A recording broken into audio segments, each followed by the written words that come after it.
Hello guys, welcome back sa ating YouTube channel. So meron ako pala dito sa harapan natin na PC. So galing sa client natin dito sa lugar natin nagpapagawa. So ang issue nito is no power.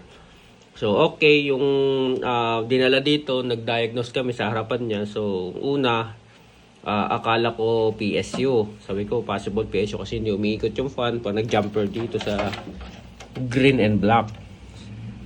Ano ba yun? Yung jumper nito. Ayan yung green and black. So, pag ginumper mo yun, dapat supposed to be ikot yung fan niya dito. So, nangyari, nag-jumper tayo, hindi siya umikot.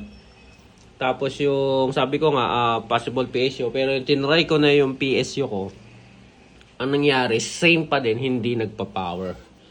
So, doon ako naghinala na possible motherboard. So, ngayon, na-find out ko, na shorted pala yung VRM section, itong 12 volt supply sa CPU. Kaya once na naka-plug in ito, yung 12 volt supply ng PSU, is hindi siya nagpa-power on. Doon siya nagpa-power. Ngayon kapag, halimbawa ito ay binunot mo, tapos itong almost 24 pin na to lang na nakasaksak.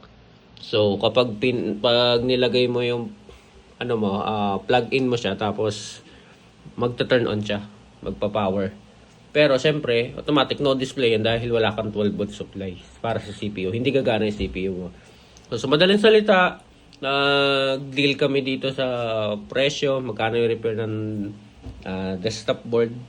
So sa mga ganito naman, ginagawan ko pa ng paraan. Wag lang yung mga old na mga alam mo yung low na yung mababa na masyado yung market value ng motherboard. Kaya better bumili na lang kahit second hand na motherboard. So dito, dahil gaming pa siya motherboard, so may sa market value niya mataas-taas pa. Kaya worth it pa ipagawa. So ngayon, susubukan ko i-repair yung VRM section nito. At tanggalin ko muna siya dito sa casing, okay? So ito na yung board, binaklas na natin sa casing, yan. I-remove natin. So, ito na siya. And ito yung tester. So, ngayon, ito-test natin yung 12 volt supply, which is, I found out na shorted. Tingnan nyo. Kasi kapag iano ko dito sa ground, so, makita nyo, 0-0 yung diode mode natin sa tester. Ngayon, so, kapag dito, sa positive, so, makikita nyo, na pa rin, nagsisiro.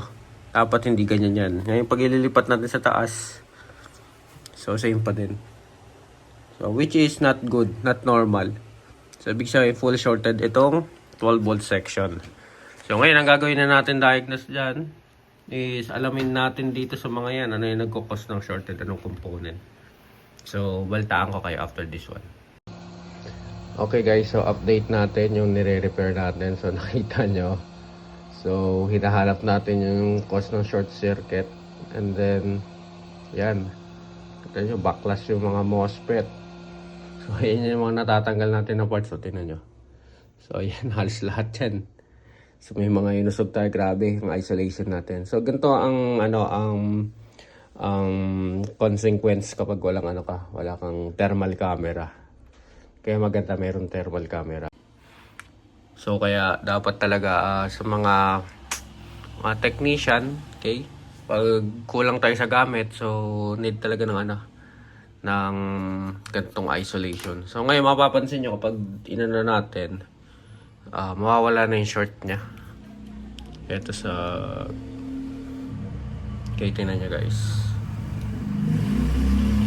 So ayan na, inano ko true diode mode. So nakita nyo yung reading, wala na short circuit. Actually dapat sa ground tong yan.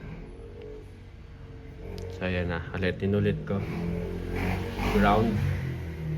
So ayan, nakita nyo yung reading. Good na yung reading niya, hindi na short 0-0.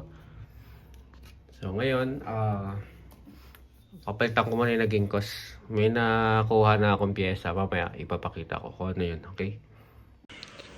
Okay guys, so update dito sa nire-repair natin. So nakuha ko na yung shorted na parts. So which is isang MOSFET. Ayan. At saka isang IC.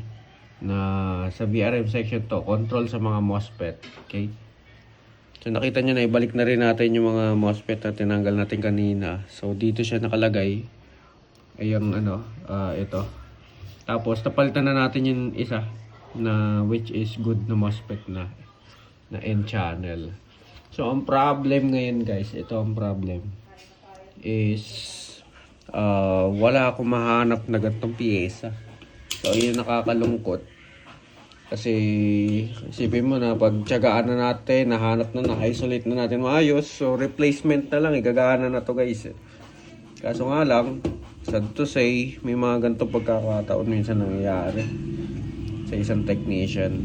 So ngayon, ito yung ano na, so makikita nyo na ulitin ko mag-diode mo to. Try mo natin sa ground. Kung goods. Okay. So yung rating natin sa ground, ayan. So nawala na yung ano niya. Yung short, ayun ah. Ayan. So which is nasa good reading na. Sayang. Sayang talaga, nangihinayang ako.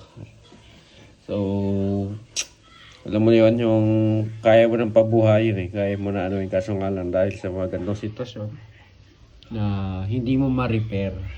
So sayang ang effort. Doon lang tayo na ano. Pero kagandahan naman is, ayan, nakita nyo na halos na ibalik natin lahat. Mga tinanggal natin kanina. And ganun talaga sa technician guys. Pero subukan ko ba, sana makahanap-hanap pa. Pero ito ang update, nakuha na natin yung naging cause ng sira. Ng shorted ng VRM section. So yun lang guys. So siyempre kung may natutunan kayo din, continue to follow and subscribe sa ating YouTube channel guys. Salamat guys.